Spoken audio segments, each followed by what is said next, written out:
हाँ जी, आ रही है स्क्रीन। मैंने यहाँ पर क्या किया है कि मैंने सबसे पहले क्लास बना दी यहाँ पर। एक स्मार्टफोन नाम की क्लास है।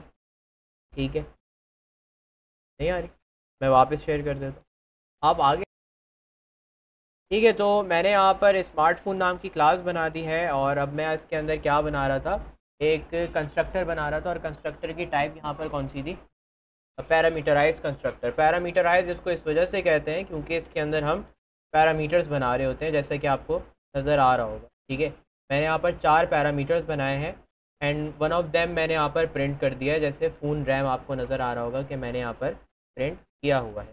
ठीक है, अच्छा, अब आप अगर यहाँ पे ऑब्ज़र्व करें तो जब मैं स्मार्टफोन क्लास का ऑब्जेक्ट बना रहा हूँ और मैं इसमें एक चीज़ भी अगर मिसिंग कर दूँ, लेट से मैं इसमें यहाँ पर एक चीज़ मिस कर देता हूँ, तो ये मुझे एरर देगा कि मुझे यहाँ पर ये कहेगा कि भाई 4 पोजिशनल आर्गूमेंट्स चाहिए, लेकिन आप कितने पास कर रहे हैं? 3 पास कर रहे हैं। ठीक है, अब आप यहाँ पे कंस्ट्रक्टर पे नज़र दौड़ाएं तो यहाँ पर कुछ 4 जो है वो आर्गूमेंट्स एक्सपेक्ट कर रहा होगा। मैं 3 को फिल कर रहा हूँ, एक को मिस कर दिया, तो मुझे यहाँ पर ये भी पास करना होगा। लेट से मैंने इसमें पास कर दिया एमोलेड। ठीक हो गया। मैंने यहाँ पर क्या किया, मैंने कंस्ट्रक्टर में कहा कि भैया जो भी फ़ोन रैम आएगी उसको तुमने यहाँ पर क्या कर देना है, प्रिंट कर देना। यहाँ पे नहीं हो रही है, आई डोंट नो कहाँ हो रही है, लेकिन यहाँ नहीं हो रही। अच्छा, अब जो है वो मैं यहाँ पर अगर आपके सामने कंसोल दिखाऊं तो आप ये देखेंगे कि यहाँ पर क्या चीज़ प्रिंट हो रही है। यहाँ 16 प्रिंट हो गया। क्यों प्रिंट हुआ? जस्ट बिकॉज मैंने यहाँ पर क्या चीज़ प्रिंट करवा दी है, फ़ोन रैम। अच्छा, अब हमने करना ये है कि यार ये जो मुझे यहाँ पर पैरामीटर्स के अंदर वैल्यूज़ रिसीव हो रही हैं, जिसमें से एक को मैंने प्रिंट भी किया, इन सारी वैल्यूज़ को ना मैंने किसके अंदर इनिशियलाइज़ करवाना है? अपनी क्लास की प्रॉपर्टीज़ के अंदर। ठीक है, मैं बिल्कुल यहाँ पर आया और मैंने कहा कि यार रैम वाली प्रॉपर्टी के अंदर आप क्या इनिशियलाइज़ करवा देंगे? Phone RAM.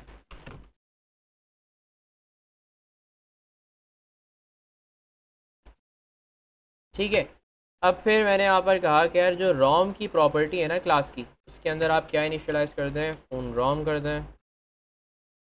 ठीक है, फर्दर कैमरा के अंदर क्या आ जाएगा? फ़ोन कैमरा आ जाएगा। और लास्ट हमारे पास यहाँ पर क्या आ जाएगा? डिस्प्ले के अंदर क्या आ जाएगा? Phone display. सही है, इसमें कोई कन्फ्यूजन तो नहीं है। मैंने यहाँ पर सिंपली क्या किया है, मैंने कहा है कि ये मेरा कंस्ट्रक्टर है।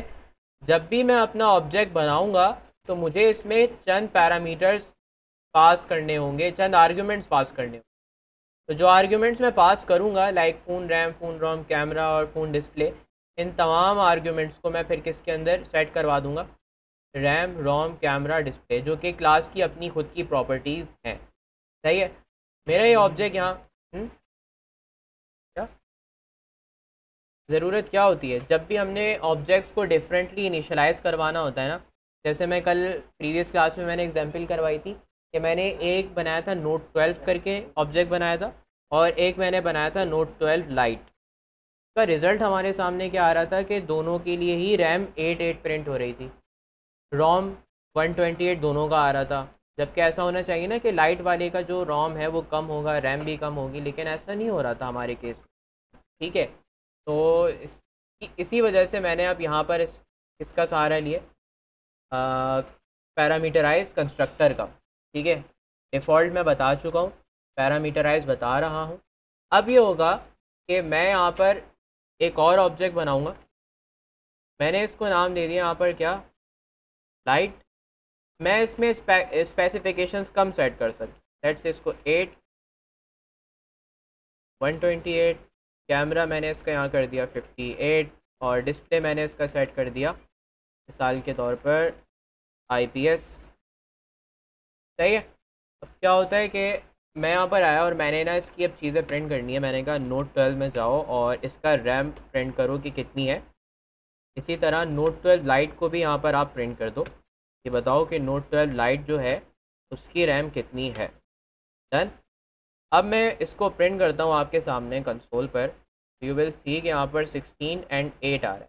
तो यहाँ पर ये बात समझ में आई कि अब मेरा कंस्ट्रक्टर क्या कर रहा है, मेरे दोनों ही ऑब्जेक्ट्स को डिफरेंटली इनिशलाइज करने में मेरी मदद कर रहा है। ठीक है, इस वाले ऑब्जेक्ट को मैंने डिफरेंट वैल्यूज़ इनिशलाइज करवाई हैं और इस वाले को मैंने डिफरेंट इनिशलाइज करवाई हैं, और ये सब किसकी बदौलत पॉसिबल हुआ?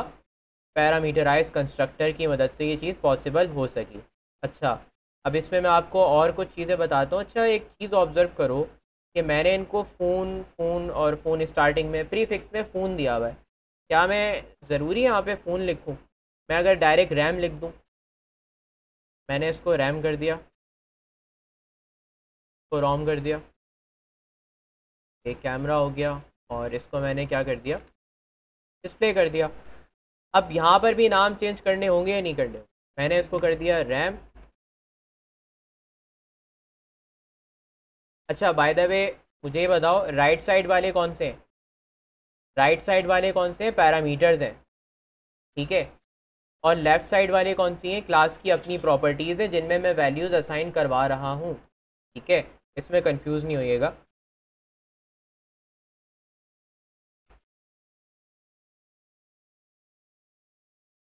डन। अब मैंने यहाँ पर ये किया कि जो राइट साइड पर मेरे पास पैरामीटर्स हैं, यानी ये जो मेरे पास ऊपर पैरामीटर्स आ रहे हैं जो कि यहाँ पर राइट साइड वाले, इनको मैंने असाइन करवाए किसके अंदर? लेफ़्ट साइड वाली प्रॉपर्टीज़ में। लेफ़्ट साइड वाली प्रॉपर्टीज़ यानी कि ये। Is that clear? अब मैं यहाँ पर रैम प्रिंट करता हूँ। कंसोल में ज़रा नज़र रखिएगा, क्या प्रिंट हो रहा है? नल। ऐसा क्यों हुआ? हालांकि मैंने तो क्या वैल्यूज़ पास नहीं की, मैंने तो की है यहाँ पर 16 इसके लिए भेजी और इसके लिए 8 भेजी। तो फिर यहाँ पर ऐसे क्या मसले वाली बात है कि इसने 2 बारी मेरे लिए नल प्रिंट कर दी?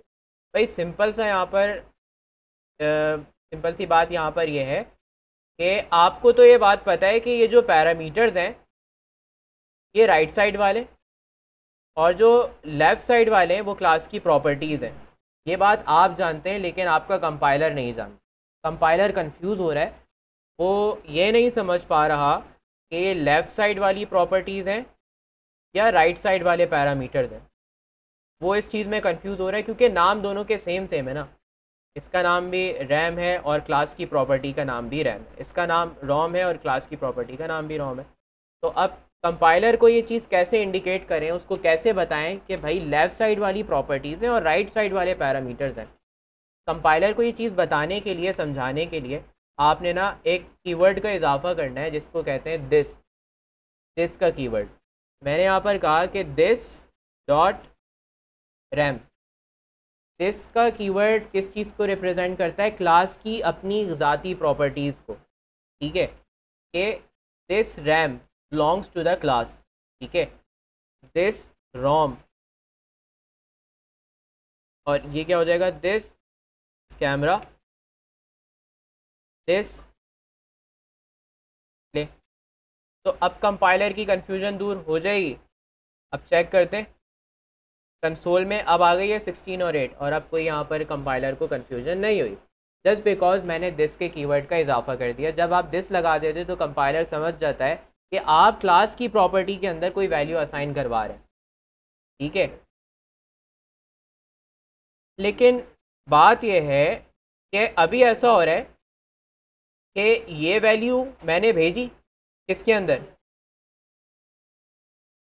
रैम में, है ना। और यानी रैम में क्या आ गया होगा? 8 आ गया होगा, और ये 8 किसके अंदर असाइन हो गया? दिस रैम, यानी क्लास की इस प्रॉपर्टी के अंदर वैल्यू असाइन हो गई। क्या ये काम डायरेक्ट नहीं हो सकता? ये बीच में पैरामीटर्स हम क्यों डाल रहे हैं? मैंने कहा पैरामीटर को हटाओ, और ये जो है ना दिस डॉट रैम वाला काम तुम डायरेक्ट ऊपर कर दो। बीच में से ये लाइन की ज़रूरत ही नहीं रही। हम कर क्या रहे हैं बेसिकली? मैं ये कह रहा हूँ कि भाई यहाँ से 128 भेजा, ये किस में रिसीव हुआ? यहाँ पर। फिर इसमें से निकाल कर जो 128 इसके अंदर आया वो मैंने किस में डाल दिया? तो डायरेक्ट कर लो ये काम। बीच में आपको फिर पैरामीटर्स ये अलग से असाइन करने की ज़रूरत भी नहीं पड़ेगी। तो बिल्कुल बिल्कुल यहाँ पर आप ऐसा कर सकते हैं। मैंने ये लाइन पूरी ही हटा दी, और अब मैं सिंपल यहाँ पर क्या करूँगा, कि बजाय में प्रॉपर्टी आए वो एक वेरिएबल में डाल के फिर दूसरे में असाइन करूँ, क्यों ना मैं वेरिएबल के अंदर डायरेक्ट वैल्यू असाइन करवा दूँ। तो मैंने यहाँ पर अब क्या किया कि this dot ROM, this dot camera, और ये हो गया दिस डॉट डिस्प्ले। डन। तो सिंपल वे में अब यहाँ पर ये समझा जाए तो आप डायरेक्ट 8 किसके अंदर असाइन कर रहे हैं, रैम में। ये रैम क्या है, ये क्लास की प्रॉपर्टी है, सही है। आया। अब इसको रन करें तो आपको ये कन्फ्यूजन होगी, नहीं बिल्कुल परफेक्ट काम कर रहे हैं। हाँ, हमने बेसिकली यहाँ पर क्वेश्चन मार्क इस वजह से लगाया है कि इसमें बाय डिफ़ॉल्ट कोई वैल्यू फिक्स नहीं है, इसमें बाय डिफ़ॉल्ट नल वैल्यू रहेगी। वैल्यूज़ असाइन करने में मदद कौन करेगा, ये कंस्ट्रक्टर आपका। अगर ये कंस्ट्रक्टर नहीं होगा तो वैल्यूज़ असाइन ही नहीं कर पाओगे। तो बस ये सिंपल ये करवा रहा है कि इन प्रॉपर्टीज़ को असाइन करवाने का काम कर रहा है। क्लियर है। अच्छा, अब एक चीज़ है कि मान लो ये क्लास मेरे सामने नहीं बनी, मतलब किसी और फाइल में बनी हुई और इसके अंदर मुझे आर्ग्यूमेंट्स भेजने। अच्छा, ये आर्ग्यूमेंट्स कौन से थे, ये पोजिशनल आर्ग्यूमेंट्स हैं। पोजिशनल आर्ग्यूमेंट्स एक जिस सीक्वेंस में आपने अपने कंस्ट्रक्टर के अंदर डिफ़ाइन किए ना, उसी सीक्वेंस के अंदर इसके अंदर आपको आर्ग्यूमेंट्स भेजने होंगे। यानी ये देखो, क्लास के अंदर सीक्वेंस क्या है, पहले रैम, फिर रोम, फिर कैमरा, फिर डिस्प्ले, सही है। अब मैं अगर सीक्वेंस बिगाड़ दूँ, मैं पहले रोम पास कर दूँ, आखिर में रैम पास कर दूँ, तो सीक्वेंस ख़राब हो जाएगा। अब मुझे तो नहीं पता ये बात, तो मैंने यहाँ पर क्या किया, मैंने ना यहाँ पर 128 पास कर दिया, फिर मैंने इसमें यहाँ पर भेज दिया क्या, मैंने यहाँ पर भेज दिया मिसाल के तौर पे 58 मेगापिक्सल ऑफ कैमरा भेज दिया, और फिर मैंने 8 GB ऑफ रैम भेज दी, और लास्ट में मैंने इसमें IPS डिस्प्ले भेज दिया, सही है। मैंने सीक्वेंस का ख्याल रखे बिना मैं इसके अंदर वैल्यूज़ पास कर दी हैं। अब इसकी रैम कितनी प्रिंट होगी, कितनी रैम प्रिंट हो रही है, 128 GB रैम, जो कि पॉसिबल ही नहीं। तो ऐसा क्यों इस तरह का हमें बिहेवियर क्यों देखने को मिला, जस्ट बिकॉज मुझे नहीं पता था, मुझे अंदाज़ा नहीं था कि कहाँ पर कौन सी वैल्यू भेजनी है। तो ऐसा नहीं है कि कुछ तरीक़ेकार ऐसा हो जाए कि मुझे पता भी चले कि मैं कहाँ पर कौन सी वैल्यू असाइन कर रहा हूँ, बिल्कुल है। फिर आप ये वाला कंस्ट्रक्टर ना बनाएं, मतलब इसको मैं कमेंट कर रहा हूँ, फिर आप यहाँ पर यूज़ करें parameterize, named parameterize constructor.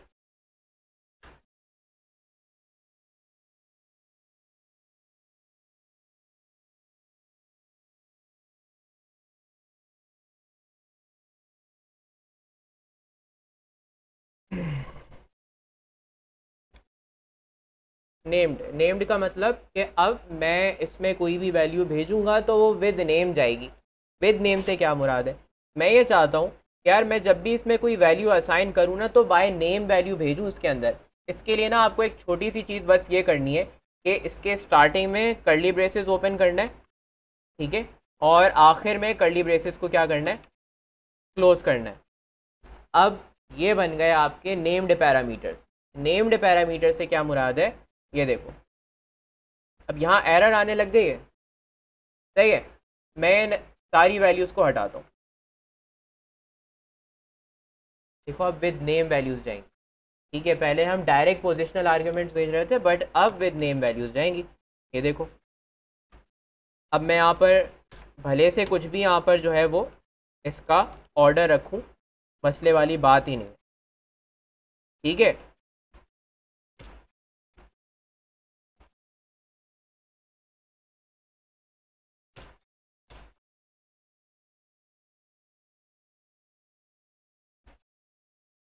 Clear है। तो मैंने यहाँ पर अब अपने आर्ग्यूमेंट्स भेजे, लेकिन नाम के साथ भेजें, और अब इसमें भले से आप पोजिशनल आर्ग्यूमेंट्स भेजें ना भेजें, तो मसले वाली बात नहीं है, ठीक है। तो यही सेम मैं इसमें भी पेस्ट कर देता हूँ, बस वैल्यूज़ चेंज कर देंगे।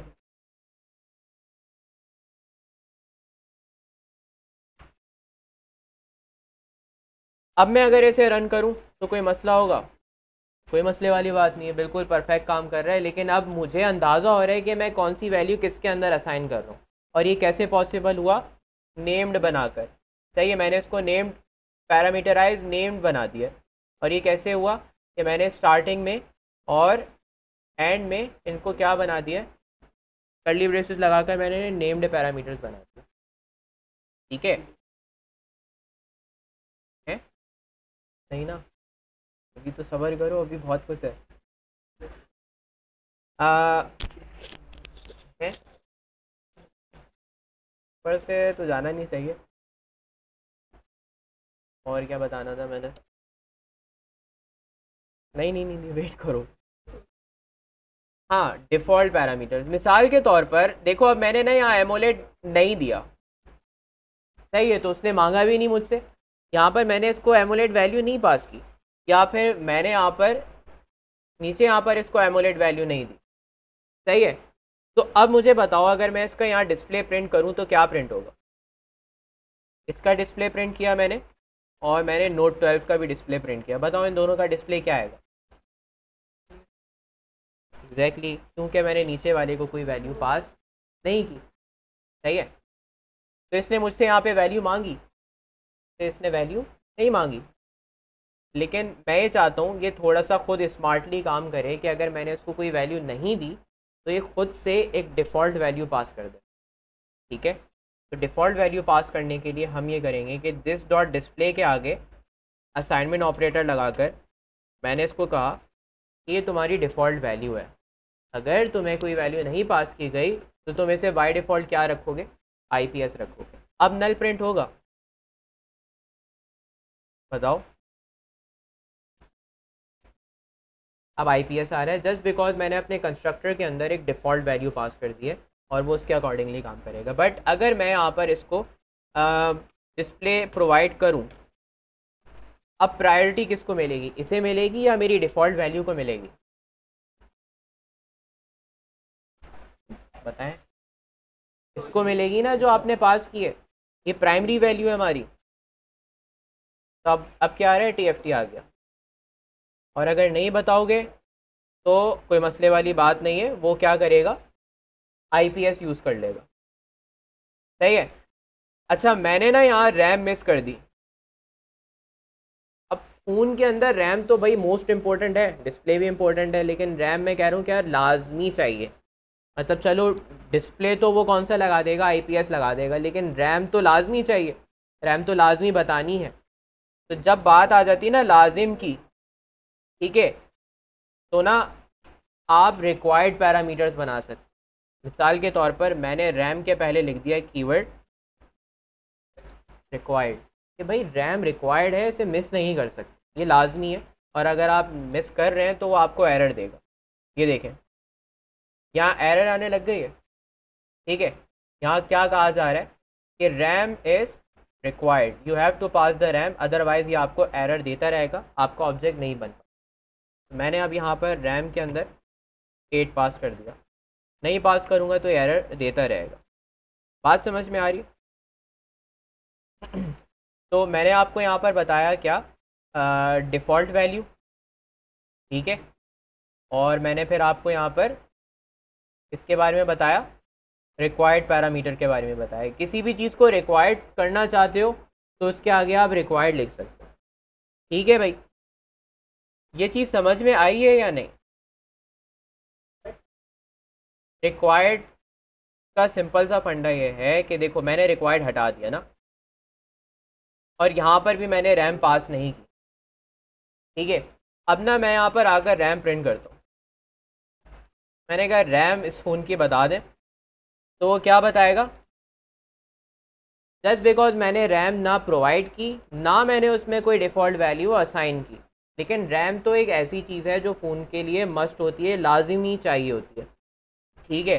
तो मैं ये चाहता हूँ कि यार अब मैं जब भी ऑब्जेक्ट बनाऊँ ना इस क्लास का, तो ये मुझसे रैम प्रोवाइड करने पे ज़िद करे कि भाई रैम लाजमी पास करें, अदरवाइज़ ऑब्जेक्ट नहीं बनेगा। तो मैं सिंपली जाकर अपने कंस्ट्रक्टर को ये कह दूँगा कि कंस्ट्रक्टर, तुमने ऑब्जेक्ट कंस्ट्रक्टर होने नहीं देना जब तक ये रिक्वायर्ड वैल्यू ना दे दी जाए। रिक्वायर्ड का मतलब है कि लाजमी चाहिए, ठीक है।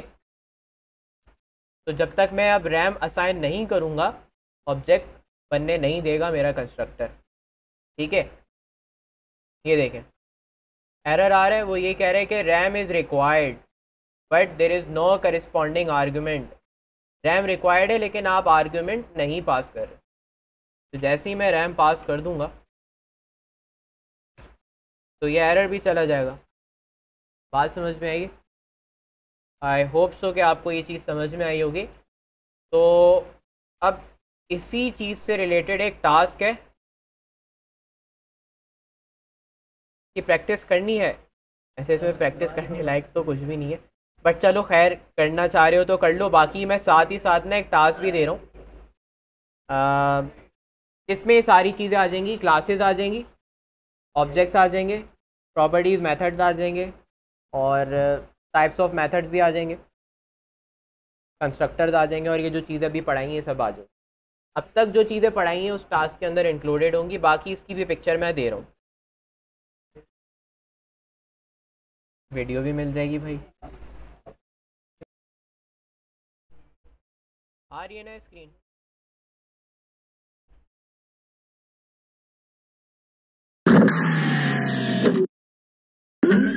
देखो, मैं सबसे पहले बनाऊंगा क्लास, ठीक है, बैंक नाम की, और इस बैंक नाम की क्लास के अंदर मैं चंद प्रॉपर्टीज़ बना दूंगा। जैसे कि पहली प्रॉपर्टीज़ में आ जाएगी इंटीजर,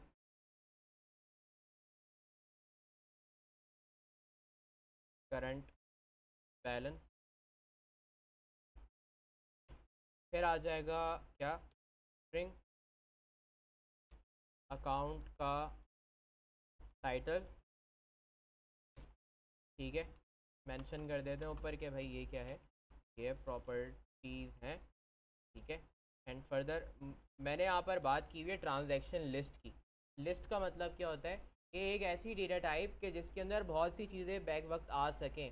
मिसाल के तौर पर मैं डिपॉजिट कर रहा हूँ, वो भी इसके अंदर आ जाए, विदड्रॉ कर रहा हूँ, वो भी रिकॉर्ड इसके अंदर आ जाए। तो कौन सी डेटा टाइप यूज़ की जाए? List, array. मैंने कहा एक लिस्ट बना दें,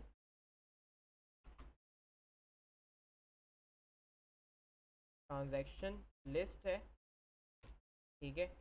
ये मेरी चंद प्रॉपर्टीज़ आ गई। अब मैं क्या करूँगा कि मैं ना अपनी क्लास का कंस्ट्रक्टर भी तैयार कर लूँगा हाथ के हाथ। कंस्ट्रक्टर बनाने के लिए हम अपनी क्लास का ही नाम मेंशन करते हैं, जस्ट बिकॉज जो कंस्ट्रक्टर होता है वो आपकी क्लास के नाम पे ही बनाया जाता है, ठीक है। अब कंस्ट्रक्टर के अंदर आने के बाद चंद चीज़ें मैंने यहाँ पर करनी है कि यार जो मेरा करंट बैलेंस है, दिस डॉट करंट बैलेंस, जो करंट बैलेंस है वो बाय डिफ़ॉल्ट जब भी कोई बंदा अकाउंट ओपन करेगा तो ज़ीरो होगा, ठीक है। उसके बाद जब भी कोई बंदा अपना अकाउंट ओपन करेगा तो उसको रिक्वायर्ड होगा कि वो अपना अकाउंट टाइटल लाजमी बताए। बगैर अकाउंट टाइटल बताए, बगैर नाम बताए अपना अकाउंट कैसे ओपन करेगा? बस ये चीज़ है।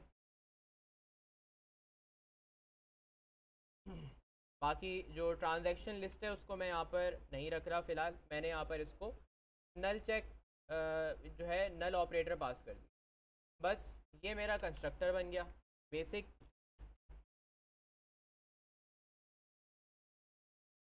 डन, कंस्ट्रक्टर आ गया, प्रॉपर्टीज़ आ गई। अब आते हैं मेथड्स पे। अब मेथड्स कौन कौन से हैं भाई? डिपॉजिट है, विदड्रॉ है ना। मैंने बनाया किस नाम का? डिपॉजिट नाम का। अच्छा, ये जो मेथड है ये कुछ रिटर्न नहीं करेगा, तो मैं बोल देता हूँ ये वॉइड मेथड है, कुछ रिटर्न नहीं करेगा, ठीक है। जब भी मैं डिपॉजिट को कॉल करूँगा तो ये मुझसे कहेगा कि आप मुझे कुछ अमाउंट प्रोवाइड करें जो आप डिपॉजिट करना चाहते हैं, ठीक है। जब भी मेथड कॉल होगा ये कहेगा अमाउंट प्रोवाइड कर दो। अब जो भी अमाउंट होगा, जो भी मैं इसको अमाउंट दूंगा वो किस में ऐड होना चाहिए? मेरे करंट बैलेंस में ऐड होना चाहिए या नहीं? तो मैंने यहाँ पर सिंपली लॉजिक ये लगानी है कि यार जाओ मेरे करंट बैलेंस के अंदर और उसमें क्या करो, एक करंट बैलेंस में प्लस कर दो मेरा अमाउंट। अब ऐसा समझ लो अभी करंट बैलेंस कितना है? ज़ीरो है। मैंने कहा यार मैंने अमाउंट भेजा है 500, इसमें कितना है 500, मैंने कहा 500 में प्लस कर दो करंट बैलेंस। करंट बैलेंस कितना है? ज़ीरो। 500 प्लस ज़ीरो टोटल कितने हो गए? 500। 500 किसके अंदर आ गया? Current balance. मेरा करंट बैलेंस अब कितना हो गया? 500। कल को मैंने यहाँ पर 1000 का अमाउंट और भेजा, मैंने कहा ये जो अमाउंट है ना 1000, ये मेरे करंट बैलेंस में ऐड करो। करंट बैलेंस कितना है अब? 500। मैंने कहा 500 में 1000 ऐड करूँ, कितने हो गए? 1500। 1500 किस में रख दो? करंट बैलेंस में। तो बस ये बेसिक सी लॉजिक थी, और इसमें ऐसा और कुछ भी नहीं करना था। बाकी हाँ, एक चीज़ है कि मेरी ट्रांजैक्शन लिस्ट में ये जो है ना ऐड होना चाहिए। तो मैंने यहाँ पर कहा कि यार जो मेरी ट्रांजैक्शन लिस्ट है ना, उसमें ऐड कर दो। मेथड पर आया था ऐड का? आपको आया था भाई? अच्छा, ट्रांजैक्शन लिस्ट को ना बाय डिफ़ॉल्ट एक खाली एरे बना के छोड़ दें तो वो भी ठीक रहेगा। सही है। मैंने ना इसके अंदर क्या किया, खाली एरे बना दिया। डन। अब मैं यहाँ पर ये कह रहा हूँ कि यार ट्रांजैक्शन लिस्ट में ऐड कर दो क्या चीज़? डिपॉजिट, और आगे लिखा हुआ हो क्या चीज़? मेरा अमाउंट। क्लियर है? मैंने कहा डिपॉजिट करोगे, जो भी अमाउंट आएगा उस अमाउंट को मेरे करंट बैलेंस में डालना और करंट बैलेंस को अपडेट कर देना। और साथ ही साथ मेरी जो ट्रांजैक्शन लिस्ट है ना, ट्रांजैक्शन लिस्ट क्या होती है कि कब कितने पैसे निकाले, कब कितने विड्रॉ किए, वो ट्रांजैक्शंस होती हैं। तो मैंने कहा मेरी ट्रांजैक्शन लिस्ट में ऐड कर देना ये चीज़, जो भी मैंने अमाउंट डिपॉजिट किया है ना, जो अमाउंट भेजा है वो ट्रांजैक्शन लिस्ट में ऐड कर देना। ये जी जी, मैंने एक मैसेज लिखा है ताकि पता चले कि हम डिपॉजिट कर रहे हैं। इसी को कॉपी करो, नीचे पेस्ट करो, और नाम दे दो क्या? विड्रॉ। विड्रॉ मीन्स के जब आप पैसे निकाल रहे हो। तो विड्रॉ में मैं क्या करूँगा, प्लस के बजाय क्या लगा दूँ? माइनस कर देंगे। और यहाँ पर डिपॉजिट के बजाय क्या कर देंगे? बस ये करना था। है सिंपल या नहीं? अब मैं आया और मैंने ना अपना अकाउंट ओपन करना है। मैंने कहा कि मैं गया मेन फंक्शन में, वाइड मेन, और सिंपल सा मैंने अपना अकाउंट ओपन करना है। तो मैंने अपना बैंक का नाम बताया, मैंने कहा कि मेरा अकाउंट ओपन करना है। माय अकाउंट नाम से मैंने अपना अकाउंट खोला। अब मैं यहाँ पर बैंक अकाउंट ओपन कर रहा हूँ तो मेरा कंस्ट्रक्टर मुझसे चीज़ें पूछ रहा है। जैसे एक बैंक मैनेजर के तौर पे मेरा कंस्ट्रक्टर यहाँ पे काम कर रहा है। सही है। वो कह रहा है कि भाई आप अपना सबसे पहले नाम बता दें अकाउंट खोलने। मैंने कहा ठीक है, हम नाम बता देते हैं आपको। मैंने अपना नाम यहाँ पर पास कर, डन, मेरा अकाउंट ओपन हो गया। अब अकाउंट ओपन हो जाने के बाद मैं ये कहता हूँ कि यार मैंने ना चेक करना है कि मेरा जो अकाउंट है उसका करंट बैलेंस कितना है। ठीक है, मेरे अकाउंट में करंट बैलेंस कितना है? तो ये बताता है कि 0 है, कुछ भी नहीं है। मैंने कहा ठीक है। अच्छा, मैंने कहा अब मैंने ना अपने अकाउंट में क्या करना है, डिपॉजिट करने कुछ अमाउंट। ठीक है, कितना डिपॉजिट करना है? मैंने कहा 5000 रुपीज़ मैंने इसमें डिपॉजिट कर दिया। अब मैं अपना करंट बैलेंस चेक करूं तो मुझे पता ये चलता है कि कितने हैं करंट बैलेंस, 5000। मैंने कहा सही। अच्छा, कल को मैंने और भी पैसे डिपॉजिट किए। मैंने कल को हाँ, वो ट्रांजेक्शन्स वो भी करवाते हैं। 6000 मैंने और डिपॉजिट कर दिए। तो अब मेरा टोटल अमाउंट कितना हो जाएगा? तो करंट बैलेंस कितना बता रहा है? 11000 रुपीज़ मेरा करंट बैलेंस मौजूद है। फर्दर मैंने कहा अच्छा भाई, अब मैंने ना कुछ अमाउंट निकालना है अकाउंट में से। मैंने कहा कि मैंने निकाल लिए 8000 निकाल लिए, रिमेनिंग कितने रह गए पीछे? 3000 रिमेनिंग रह गए। तो ये परफेक्टली काम कर रहा है। हाँ, अब मैं अपनी ट्रांजैक्शंस भी देखना चाहता हूँ कि मैंने कब डिपॉजिट किए, कितने विड्रॉ किए, वो सब भी प्रिंट हो जाए। तो बहुत सिंपल है, एक और मेथड बना लो।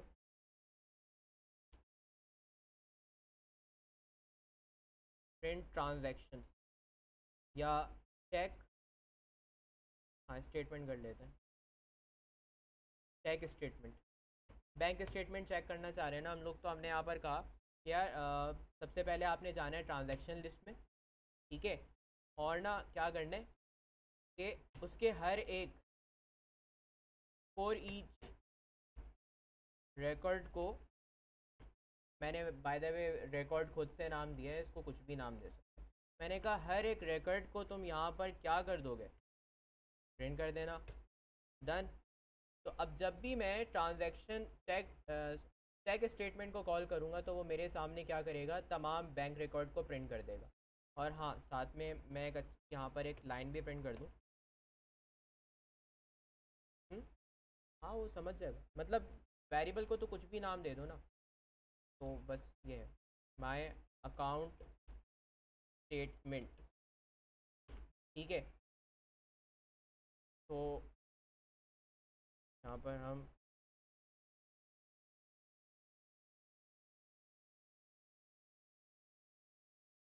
सही है। अब हम इसको मेथड को कॉल करते हैं, कौन से वाले को, चेक स्टेटमेंट को। मैंने यहाँ पर आने के बाद मैंने कहा माय अकाउंट में जाओ और क्या करो, स्टेटमेंट चेक करो ज़रा कि भैया कितना मैंने विड्रॉ किया, कब डिपॉजिट किया, वो सब यहाँ पर ज़रा तुम प्रिंट करो। कंसोल चेक करना, ये मेरा आ गया क्या, अकाउंट स्टेटमेंट। ये बता रहा है कि डिपॉजिट 5000 की है, फिर 6000 की है, लास्ट में आपने 8000 विड्रॉ किए थे, और ये आपका करंट बैलेंस। सिंपल है या नहीं? मुश्किल है कुछ इसमें? तो आप लोग इतना दिमाग चैट जीपीटी पे जाके पता नहीं क्या क्या खपा रहे हैं भाई, इतना बेसिक सा काम है।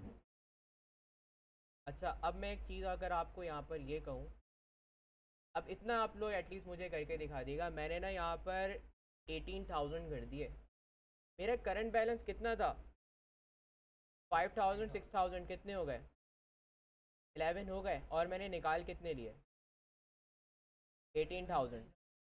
निकालने नहीं चाहिए ना, लेकिन क्या होगा, निकल गए ये तो, ऐसा होने ही नहीं चाहिए था। हाँ, कि हाँ, आउट ऑफ क्रेडिट या इनसफिशेंट बैलेंस इस तरह का मैसेज प्रिंट हो, वरना ये तो हमारे ऊपर उल्टा कर्जा चढ़ गया। हाँ है, नहीं, विड्रॉ करते हुए आपने ये चेक करना है कि भाई अगर मेरा अमाउंट मेरे करंट बैलेंस से ज़्यादा है। सही है, बाकी कोड आपके सामने है, को ट्राई करें। ये भी एयरपोर्ट शेयर पे डालें है, मैं डाल देता हूँ ना एयरपोर्ट शेयर पे, चले रहे पे।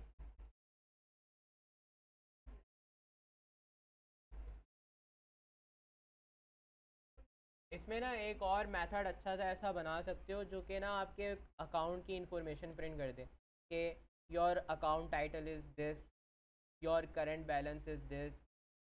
इस तरह का एक आप मेथड बनाएं और वो ना डिटेल्स भी प्रिंट कर दें हैं। हाँ, अब ये एक्स्ट्रा चीज़ है, करेंगे तो अच्छा हो जाएगा।